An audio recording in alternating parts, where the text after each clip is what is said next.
narima dene Paduka Koko Prabu Tekali.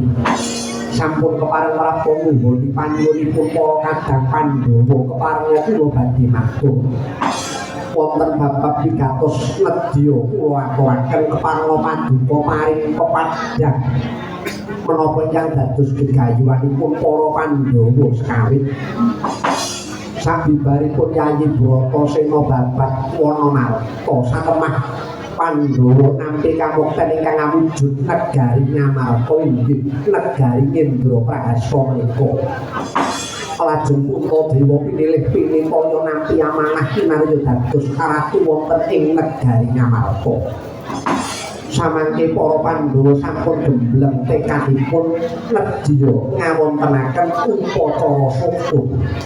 Inggih punika ngaturaken rasa syukur punjuk wonten ngarsanipun Gusti ingkang akarya jagat.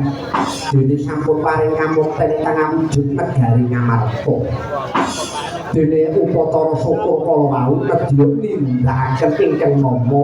sesaji Raja Suyapara. Tinggal saking cubuking penemu cupeting pemawas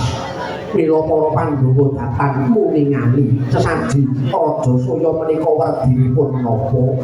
lajeng menawi wonten syarat liwah sarananipun menapa kemawon kuwaturi paring dawuh para wadi pilih dakwah jagat dewa pakon wasisane Bathara Jagat inggih Kyai Samyaji sepisan Rakanto Drawati nderek bombong nderek binyak dene para kandhang Pandhawa kagungan gegayuhan ingkang ketela luhur menika mlatelaken bilih para Pandhawa menika boten kufur nikmat tegesipun boten supe dhateng kanugrahan peparinge Gusti Kang Akarya Jagat mila badhe ngawontenaken upacara syukur inggih menawi Paduka nyuwun warah babagan saji Raja Saya sesaji menika werdinipun sarana utawi syarat. Oh, dadi ngono ya inggih ora. Mboten sisah dipun werdekaken ingkang aneh-aneh. Sesaji menika sarana utawi syarat. Raja menika tegesipun ratu, agung menika tegesipun ratu ingkang luhur. Oh, dadi agung iki tegese luhur. Inggih, tak kira agung iki sing gawene nyarong kae oh benten menika menika ming angsal agung dene nek luhure pun blas ayo menika ingkang dipun wastani sesaji Raja Surya awit menapa tegesipun namung Narendra ingkang hambeber budi bawa laksana ingkang saged nindakaken upacara menika awit syarat miwah sarananipun menika boten gampil dadi menapa kemawon Koko Prabu monggo kuwaturi paring dawuh ingkang sepisan upacara syukur menika mangke kedadipun sekseni Brahmana ingkang cacahipun wonten 7 Brahmana 7 utawi ulama ingkang sampun putus sawiring reh ingkang agal liwah ingkang lembat menika mangke ingkang kajibah maos kidung suci umbul donga wonten ngarsanipun Gusti Kang Akarya Jagat. Menapa sekintenipun para Pandhawa saged ngupadi inggih menika Brahmana ingkang cacah wonten 7 kala wau. Koko Prabu menawi Brahmana 7 ingkang hambeber budi. Tegesipun ingkang putus sawiring reh Pandhawa saged budidaya jernyatanipun para Pandhawa taksih binerkahan dene Kanjeng Hyang Wiyasa Kanjeng Hyang Bisma lan Brahmana sanesipun. Inggih, syukur badhe sewu menawi telekaten namung syarat sarana ingkang angka kalih menika upacara syukur saji Raja Saya kedadipun sekseni sekedhikipun Narendra ingkang cacahipun wonten 100 ratu saking 100 negari. Weh, masalah. Nek yo angel men to ya iki. Pancen menika awrat sanget ingkang dados saranganipun. Menapa Paduka Prabu kepengin ngawontenaken sesaji Raja Saya waktu ora bae aku kok aku kok aja menika nglumpuk ratus-ratus wong sak omah tak klumpuk luwih angel ora jamak. Anggere siji wedok awan nyambut gawe kene lek bengi genti nyambut gawe ora tau kepethuk. malah utuh ora utuh piye malah nganti atose kaya ngene lho menika menapa tegese atos rasa kangen iku ngono lho menawi Ratu Santos negari Pandhawa mbok menawi saged umadi nadyan nang amarta negari enggal nanging sampun kathah para raja Narpati ingkang mangun memitrang sambut kekadangan kaliyan para Pandhawa inggih syukur bagi sewu namung kelem kadang salajengipun menika taksih wonten syarat sarana ingkang pungkasan inggih ingkang apa 3 sesaji Raja Saya menika kedah mawi korban kedah wonten tumbalipun menapa raja kaya pitik iwen menapa dene lembu ingkang kinarya badhe dados korban yen pangapunten ya boten bangsanipun satu kewan namung ingkang rinaos pantes kinarya korban anggenipun badhe ngawontenaken upacara syukur menika boten wonten nyawanipun manungsa Bapak Prabu wonten dawuh menawi upacara syukur para Pandhawa menika kedah mawi korban nyawanipun manungsa kula kinten niatipun Pandhawa badhe kula ngurungaken kemawon nggih menapa Pandhawa saged paring dawuh ingkang kados mekaten Pandhawa menika gegayuhanipun badhe memayu rahayunipun jagat lan sakisinipun menawi kedah ancik-ancik kasangsaran langkung-langkung damel pekejah kula kinten menika badhe nalingsir saking gegayuhan utaminipun para Pandhawa yen samyaji kula wonten dawuh nuwun sewu Narendra menika menawi ngendika wonten paugeran ingkang nyebataken Sabda Brahmana Raja, sabda pangandika Brahmana Pandhita Raja Ratu. Pangandikane ratu menika boten kenging ora malih. Ratu menika nek ndika nek iya nek ora ya ora.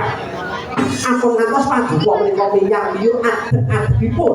Mongko nyatanipun liyanipun para Pandhawa anggenipun badhe ngawontenaken upacara syukur menika sampun dimarakaken dening para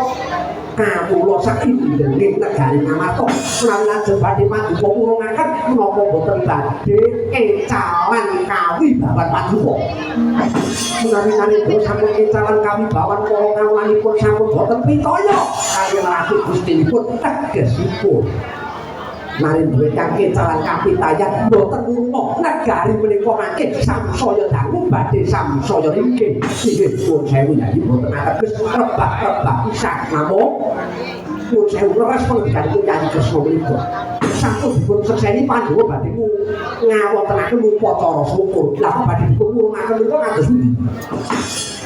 nanging menika kedah mawi tumbal korban nyawanipun manungsa yayi ingkang badhe dipun korbanaken menika manungsa ingkang hambet angkara murka manungsa ingkang hambet angkara murka kuwabari pisan maneh awit menapa upacara syukur Raja Saya menika kedah saged mahanani jagat menika ayem miwah tentrem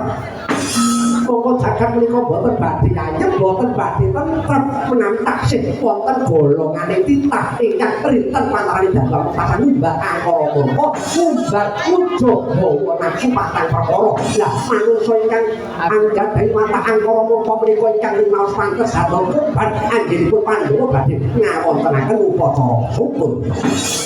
Tambah ora kanggo Werkudara iki aku melu rembukan yo arep kandha apa di awal takon karo cerita kakang iki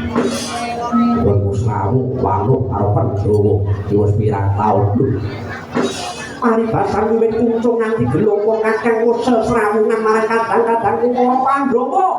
yo dene wis durung apal karo watak lakiane adan Pandhawa sing mbok ngarepake kepiye yen para pembukaan bangsane wong sing kudu lansah tumindak umpama sabar lila legowo dirembukan karo Puntadewa pancet gaweane oh ngono yen para pembukaan bangsane wong apa brata wong semedi wong medhukun wong mbah guru dirembukan karo Janaka kuwi gaweane oh iya yen para pembukaan bangsane gendak wong wedok kuwi dirembukan karo Janaka nah apa pancen Janaka iki pentingane kok kaya ngono kuwi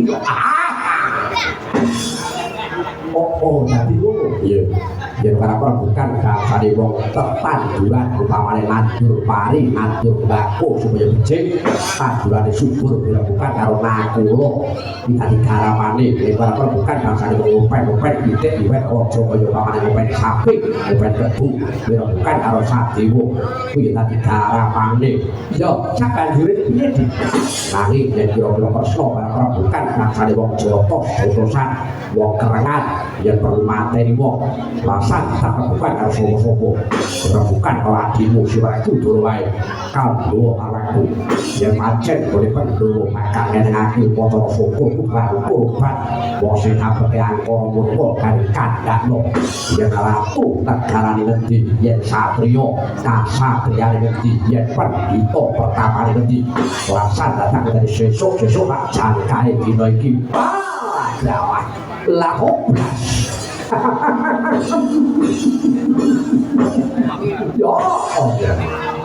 ya pun kakang orang main do marang sepiro kekuatan lan kasantosanmu mergo wong bae siang dhisik kawengku dening panguasane Yati Samiaji Koko Prabu wonten dawuh menawi Punta Dewa boten sarujuk menawi menika badhe dipun tindakaken dening Bratasena kula manggaken wis krungu dhewe kandhane kakang wis saenggae bloko sapa sing kudu ati tumbak kinarya korban pripando bakal nindakake upacara syukur ya yen pancen si Adiwa saguh bakal nindakake pakaryan iki wong kakang Durmarkanda iki mengko sapa sing bakal dadi korban mung bae ya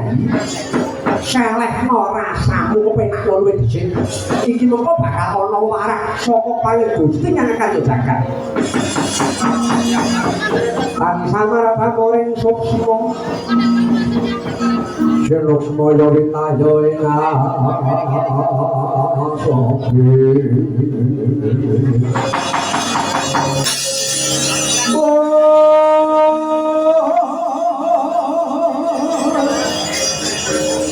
Sining pantaning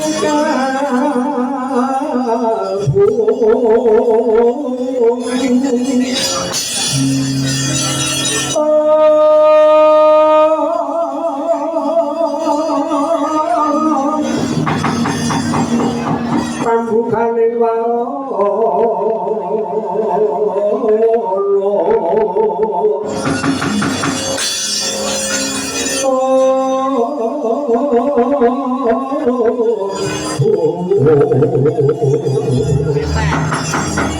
Karen saking liap layaping